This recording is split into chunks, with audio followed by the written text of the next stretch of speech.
네, 오늘도 이어서 웨스터민스터 신앙고백 30장 교회 책벌에 관하여 두 번째 시간 갖겠습니다.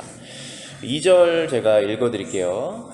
직분자들에게 천국 열쇠가 위임되어서 그들은 그것에 의하여 혹은 죄를 보류하거나 용서하며 혹은 경우에 따라 회개하지 않는 자들에게는 말씀과 치리로 천국 문을 받으며 회개하는 죄인에게는 복음을 전하며 치리를 해제함으로써 천국 문을 열어주는 권한이 있다. 거기 잠깐 제가 설명해드리면요, 직분자들이라는 것은 교회에 선출된 집사, 특별히 여기에서는 이제 장로를 말하는 것이고요. 그 직분자들에게는 천국 열쇠가 위임이 되었다. 천국 열쇠는 그들의 것이지 아니지만 맡겨졌다는 뜻이죠. 그리고 그것들의 위임된 그 사실에 의해서 죄를 보류하거나 용서하며 혹은 경우에 따라서 회개하지 않는 자들에게 말씀과 치리를 해야 되고, 그것을 통해서 천국 문을 닫는, 그리고 회개한 자에게는 다시 천국 문을 열어주는 그런 권한이 있다, 그런 내용인데요. 근데 설명을 좀 해드릴게요. 우리가 실제적으로 천국 문이라는 게 있는 것도 아니고, 실제 있지만 우리가 닫을 수 있고 열고 할 수 있는 그런 물리적인 문이 아니잖아요. 그런 어떤 것을 얘기를 하는 것인지 그런 것 이제 설명을 해드릴게요. 3절입니다. 죄를 짓는 형제들을 다시 얻기 위해서 교회는 책망할 필요가 있다.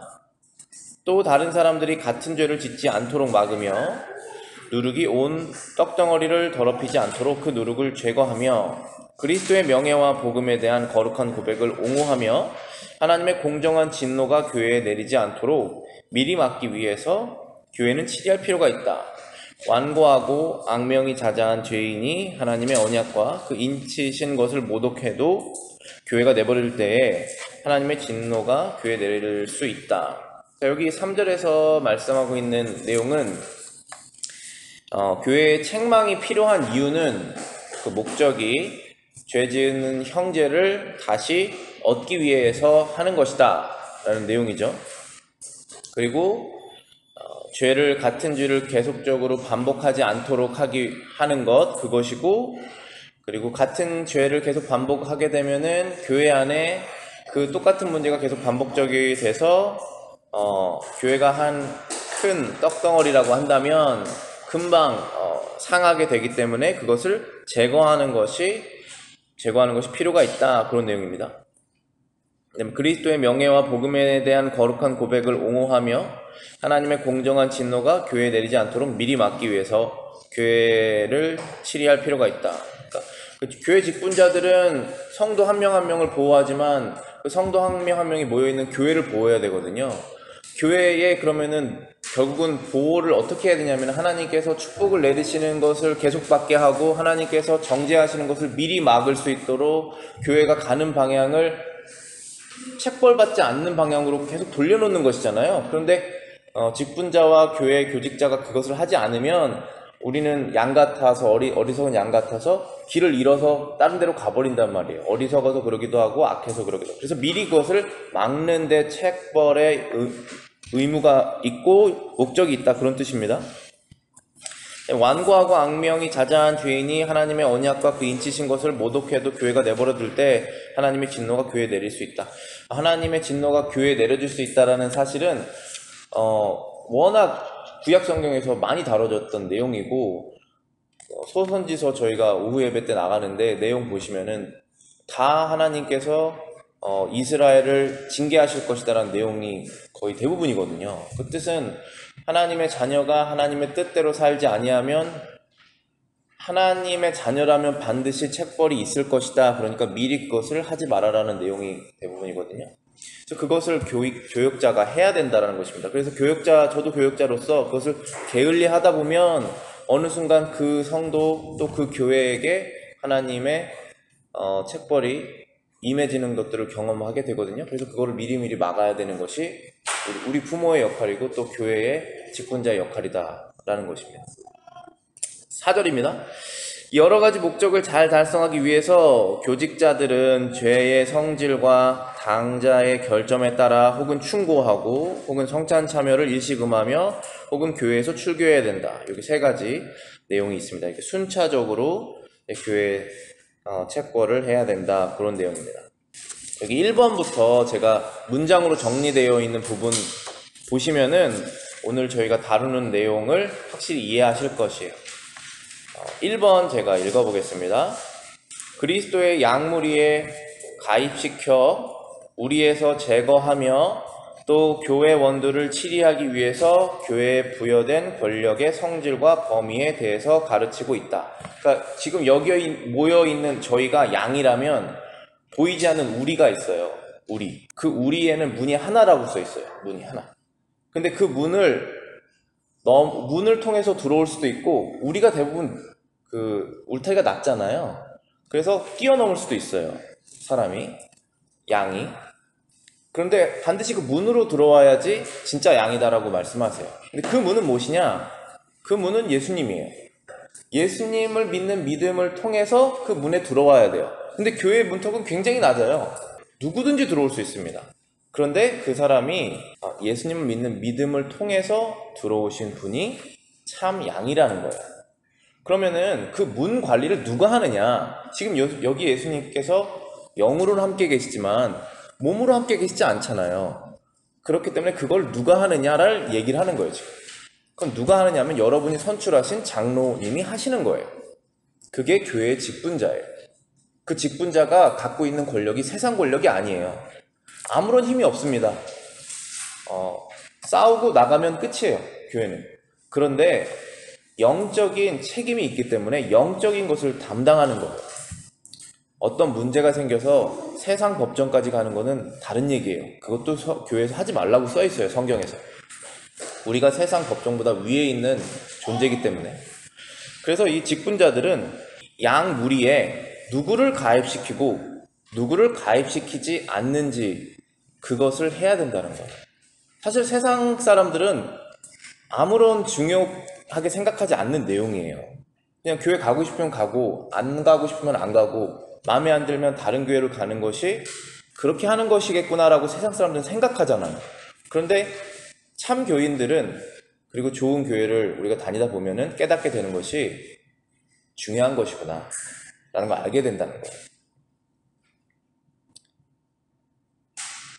그래서 가입시키고 제거하는 것이 교회 직분자들에게 부여된 사명이고, 그것을 하기 위해서 책벌이라는 것이 따르게 된다, 그런 내용입니다. 그러면 가입을 시켰으면 가입이 된 것인데 교회의 책벌이라는 것은 왜 존재하느냐라는 뜻이에요.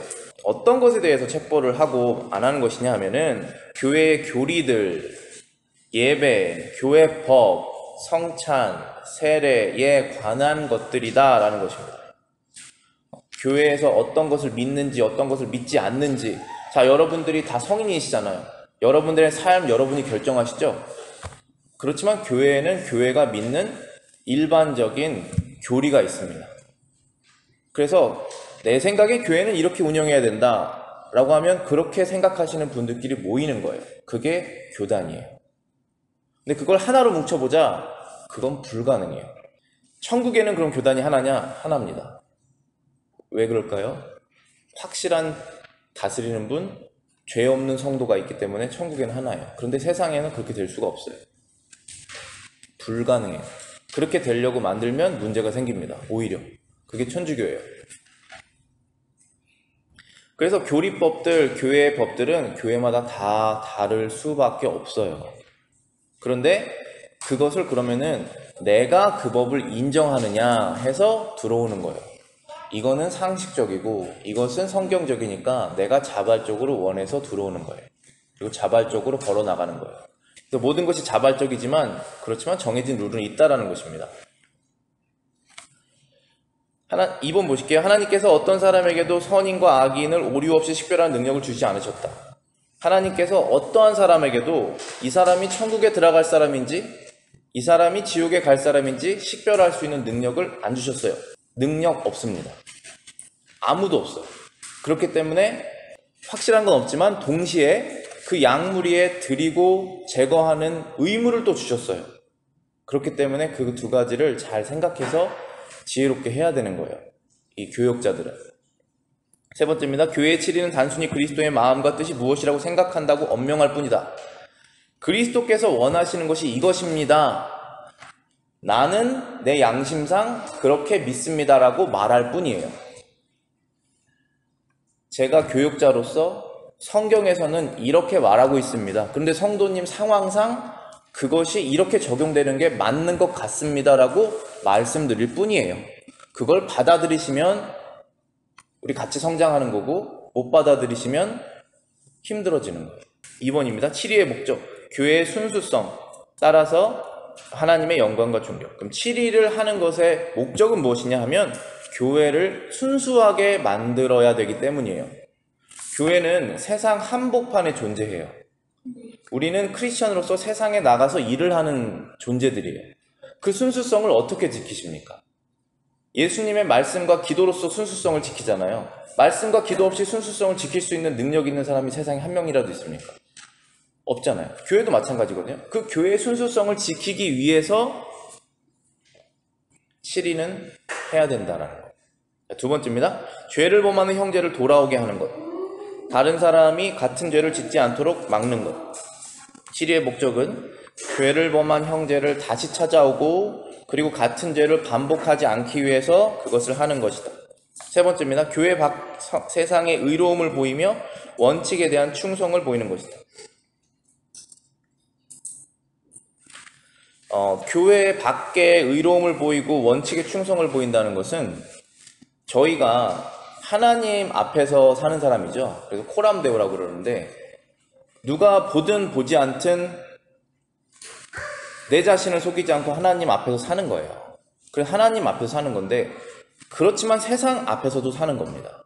그래서 세상 사람들이 우리를 보고 저 사람 크리스천이래, 저 사람 교회 다니는 사람이래, 저 사람 예수님을 구주로 믿는 사람이래 라고 우리를 판단할 거 아니에요. 그런데 그러한 모임에서 세상에서도 하지 않는 일들을 하고 있으면 손가락질 하겠죠. 우리의 하나님에 대한 충성이 의심을 받겠죠. 그 의심은 늘 받아요. 끝도 없이 받습니다. 그게 마귀가 하는 일이에요. 그래서 마귀의 이름이 어큐저잖아요. 무조건 어큐즈합니다. 여러분이 성실하게 살으셔도 어큐즈해요.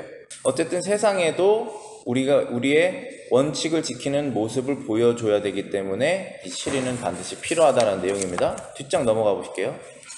7위를 위하여 직분자들이 해야 될 일.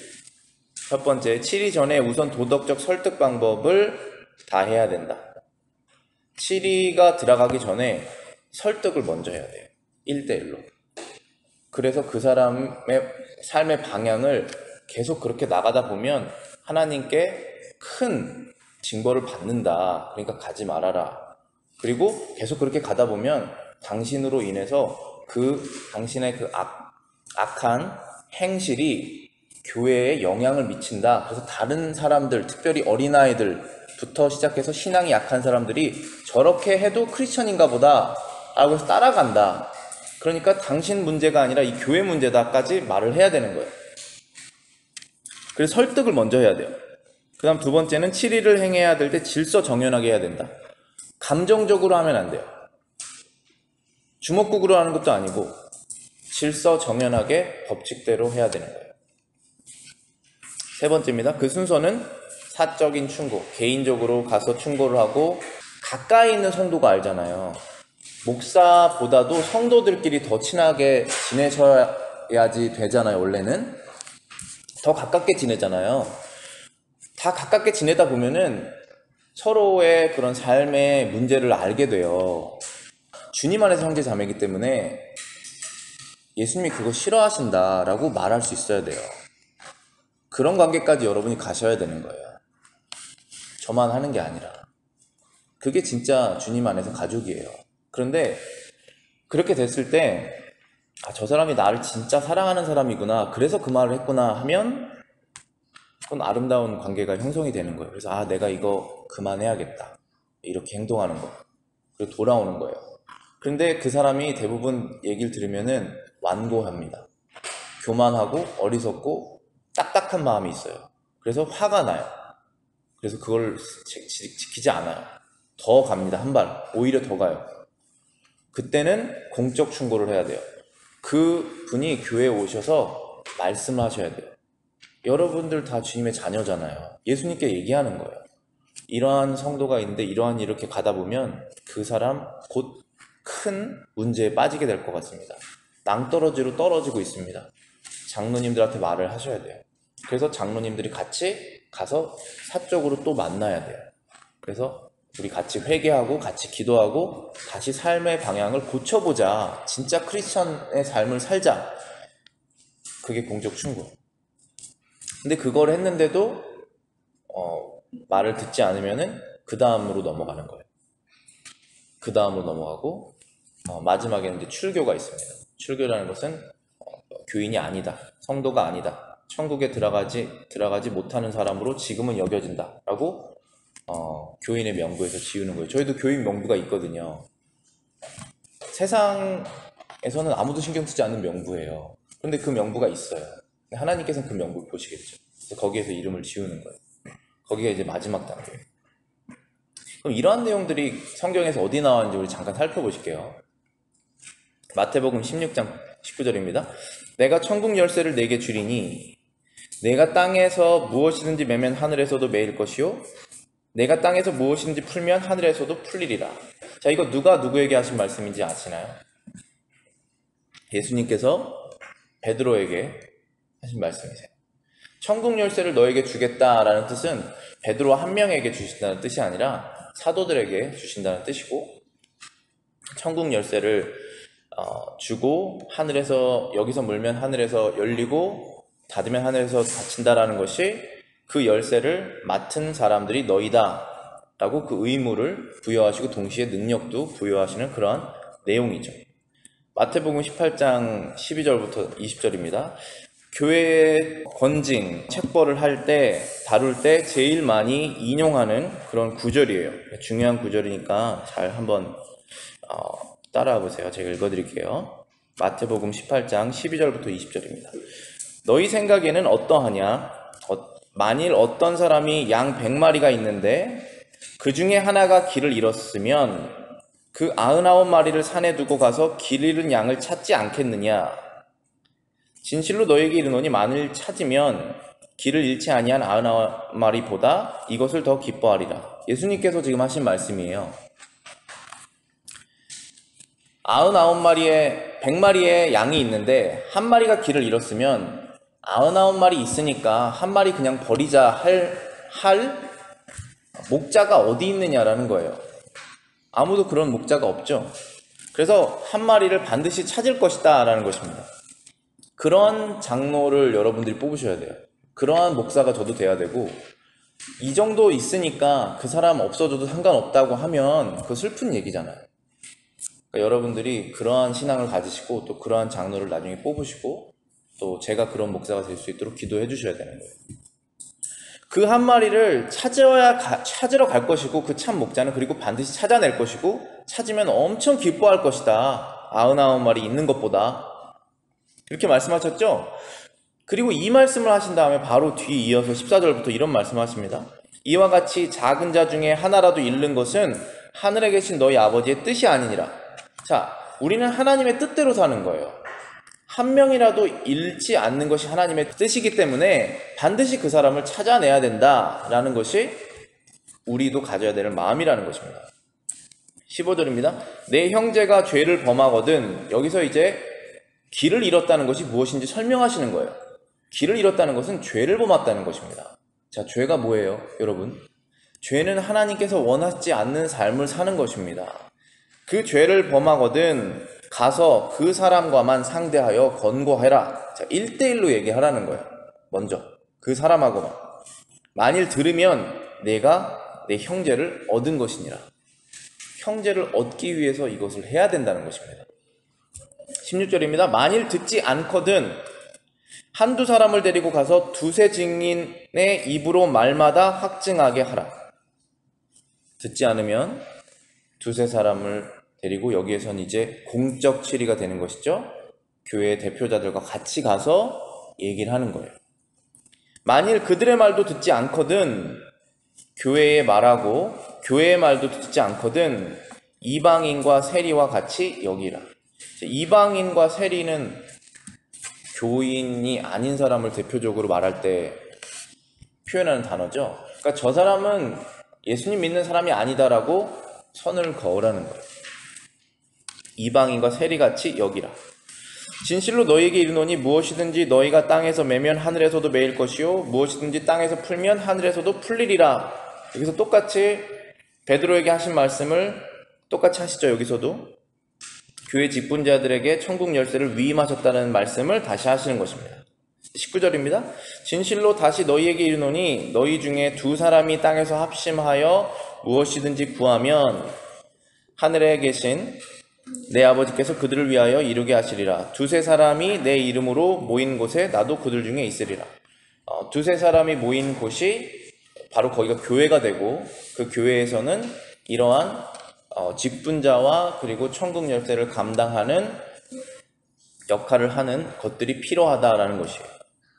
교회는 반드시 이러한 것이 필요하다라는 뜻입니다.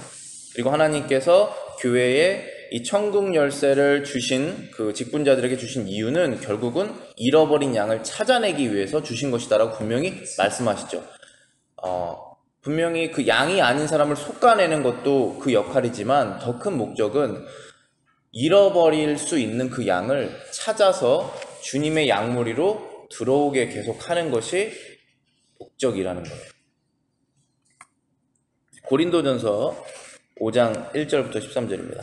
너희 중에 심지어 음행이 있다 함을 들으니 그런 음행은 이방인 중에서도 없는 것이라. 자, 여기서 말씀하고 있는 내용은 사도 바울이 고린도 교회에 있는 성도들에게 편지를 쓴 거예요. 그게 고린도 전서 그리고 고린도 후서입니다.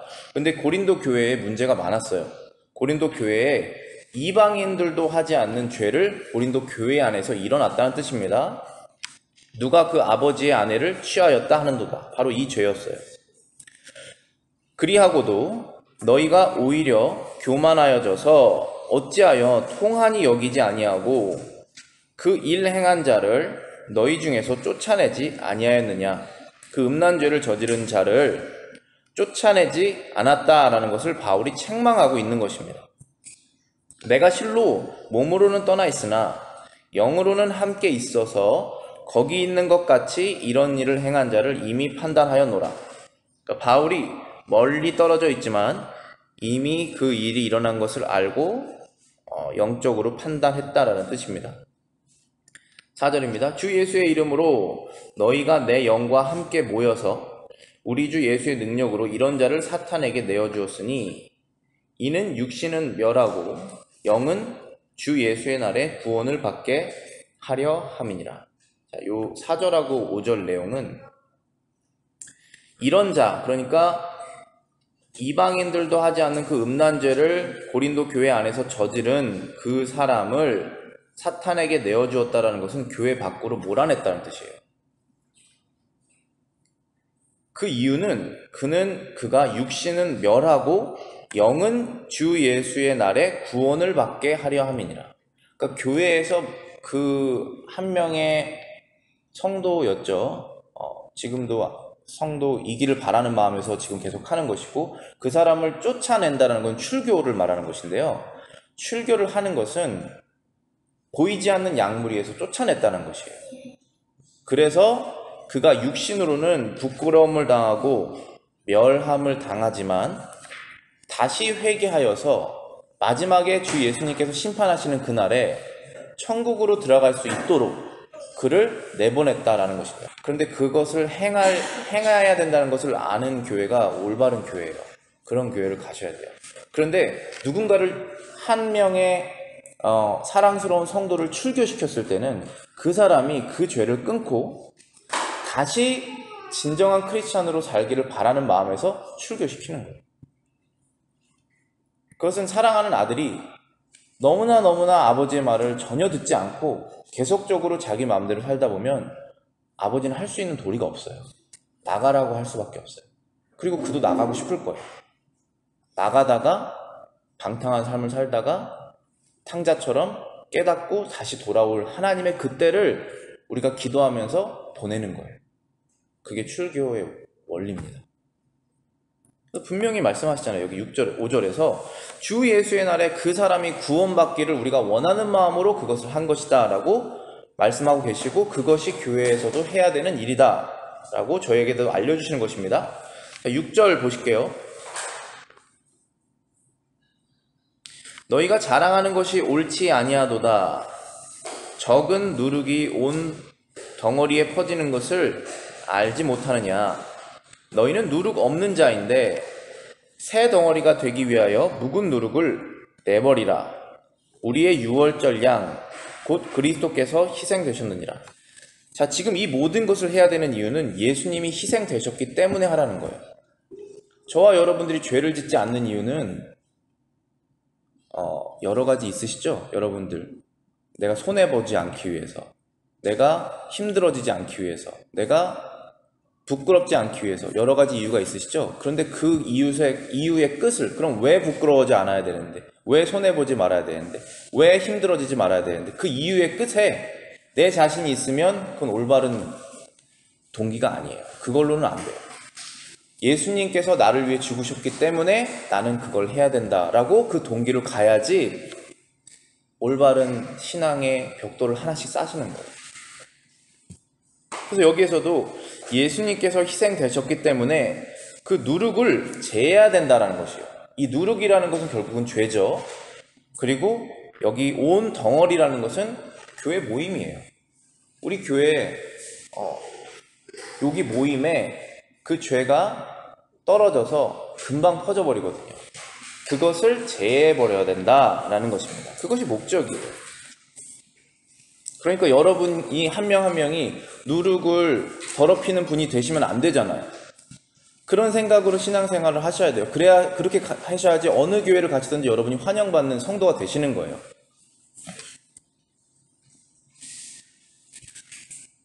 8절입니다. 이러므로 우리가 명절을 지키되 묵은 누룩으로 하지 말고 악하고 악의에 찬 누룩으로 말고 누룩이 없이 오직 순전함과 진실함의 떡으로 하자. 내가 너희에게 쓴 편지에 음행하는 자들을 사귀지 말라 하였거니와 이 말은 이 세상에 음행하는 자들이나 탐하는 자들이나 속여 빼앗는 자들이나 우상 숭배하는 자들을 도무지 사귀지 말라 하는 것이 아니니 만일 그리하려면 너희가 세상 밖으로 나가야 할 것이니. 이 말씀 잘 기억하세요. 우리가 성도로서 이렇게 거룩하게 살자라고 말하는 것이 이 세상 사람들, 얼마나 많은 사람들이 아무렇지 않게 음행을 하고 욕심을 갖고 살고 속이고 우상 숭배를 하고, 그러니까 하나님 말고 다른 것들을 섬기는 사람이 많아요. 그런데 그런 사람하고 아무런 교제도 하지 말고 살라는 얘기가 아니에요. 그렇게 하려면 우리가 세상 밖으로 나가야 된다는 거예요. 여러분이 사회생활 하시는 곳은 세상이란 말이에요. 거기에서는 다 이런 일을 하는 사람이 부지기수예요. 근데 그런 사람하고 우리가 말도 안 하고 삽니까? 그럴 수 없죠. 그 사람들을 한 명 한 명 주님께로 이끌어내야 되는 목적도 있기 때문에 거기에서 살아야 되는 것이 맞는 거예요. 그런데 지금 바울이 얘기하는 것이 포인트가 그 얘기가 아니라고 설명하는 것입니다. 11절입니다. 내가 너희에게 쓴 이 이유는 만일 어떤 형제라 일컫는 자가 음행하거나 탐욕을 부리거나 우상숭배를 하거나 모욕하거나 술 취하거나 속여 빼앗거든 사귀지도 말고 그런 자와 함께 먹지도 말라 합니다. 자, 여기 두 가지 기준이 있는 거예요. 제가 목사로서 어떤 사람이 제가 예수님 믿으십니까? 그러면 전 아직 모르겠어요 하면 전 그 사람하고 자유롭게 교제할 수 있어요. 그 사람이 술을 먹든 그 사람이 탐욕을 가지고 살든 관계가 없는 거예요. 저랑 자유롭게 교제할 수 있어요. 그렇지만 저의 교제의 목적은 그 사람을 주님께로 이끄는 거예요. 그런데 교인이 되시겠다고 오셔서 교인이 되셨는데 그래서 형제라고 불러달라는 거예요. 성도님이라고 제가 부를 수밖에 없는 상황이 된 거예요. 그런데 음행하거나 탐욕을 부리거나 우상숭배를 하거나 하나님을 섬기지 않고 사람을 욕하고 술 취하거나 속이고 빼앗고 그렇게 행동을 계속하면, 계속적으로 회개하지 않고 그것을 계속하면 그는 형제라고 말하고 있지만 교제하지 말라는 거예요. 두 가지 기준이 있는 거예요. 이거를 진짜 잘해야 돼요. 제가 한국 사람으로서 한국 문화에서 제일 취약한 게 뭐냐면은 공과 사를 구분을 못해요. 그래서 그 문화가 한국 교회에서도 진짜 약해요. 제가 여러분들을 얼마나 사랑하는지 여러분들이 아셨으면 좋겠는데, 얼마나 친해지고 싶고 같이 있고 싶고 그런 마음이 있거든요. 그거는 사적인 마음도 포함되어 있단 말이에요. 근데 공적인 것이 약해져 버리잖아요. 그러면은 문제가 생겨요. 그래서 이 기준을 잘 기억하세요. 여러분들 다 크리스찬이시잖아요. 여러분들 제가 성도라고 부르러야 되는 분들 맞잖아요. 그럼 여러분들 세상 속에서 믿지 않는 사람하고 같이 교제하면서 사실 거 아니에요. 그 사람들을 어떻게 대하고, 또 여러분이 같이 교제하는 성도들 간에 어떻게 교제해야 되는지를 잘 구분을 하셔야 된다는 얘기예요. 그게 공과 사예요.